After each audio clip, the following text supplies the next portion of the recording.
ஏய் தியா, நல்லா இருக்கா? நல்லா இருக்கு தியா, நல்லா இருக்கா?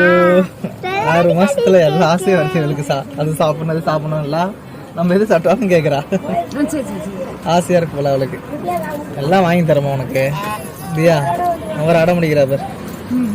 குடு பிடிங்கிறாளா? அப்படி அவ பிடுங்குறாளா? வாய நல்லா எப்படி தர பாரு. ஏய் வாய் முறி. காண்டாயிட்டா, கோவப்படுத்திட்டா. காண்டாயிட்டா, கோவம் வந்துருச்சு, சாமி வந்துருச்சு பிள்ளைக்கு. டென்ஷனா இருக்காடியாவ தூக்கி அடிச்சிருவா இல்லம்மா? தங்கமே பாட்டமே